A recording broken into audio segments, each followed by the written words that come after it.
Seneca, Letter 3. You have sent me a letter by the hand of a friend of yours, as you call him, and in the next sentence you warn me to avoid discussing your affairs freely with him, since you are not even in the habit of doing so yourself. In other words, you have described him as being a friend, and then denied this in one and the same letter. Now, if you were using that word in a kind of popular sense, and not according to its strict meaning, and calling him a friend in much the same way as we refer to candidates as gentlemen, or hail someone with the greeting, "My dear fellow," if when we meet him his name slips our memory, we can let this pass.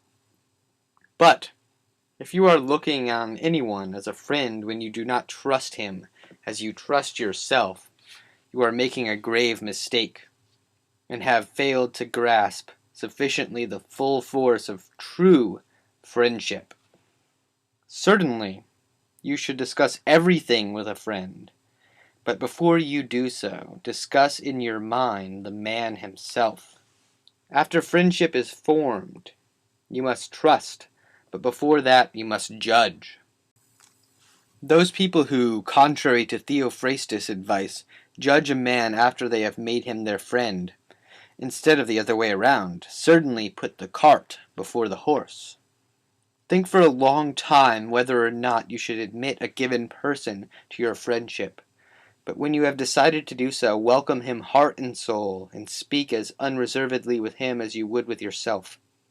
You should, I need hardly say, live in such a way that there is nothing which you could not as easily tell your enemy as keep to yourself.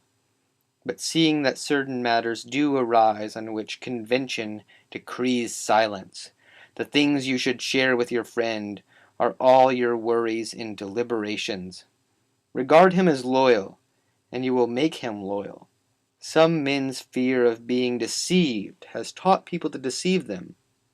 By their suspiciousness, they give them the right to do the wrong thing by them. Why should I keep back anything when I'm with a friend? Why shouldn't I imagine I'm alone when I'm in his company?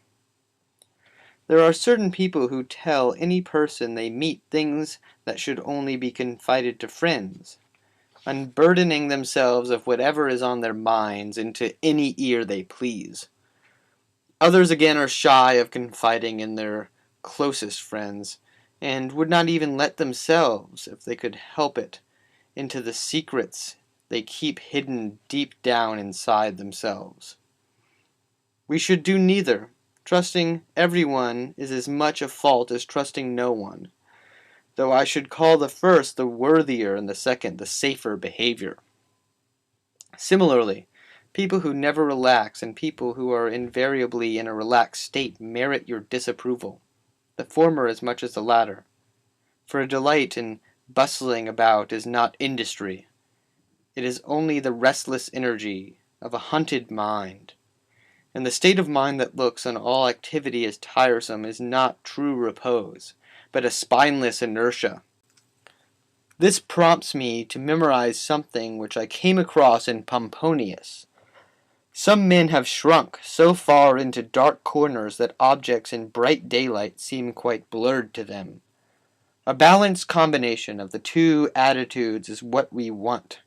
The active man should be able to take things easily, while the man who is inclined towards repose should be capable of action. Ask nature. She will tell you that she made both day and night.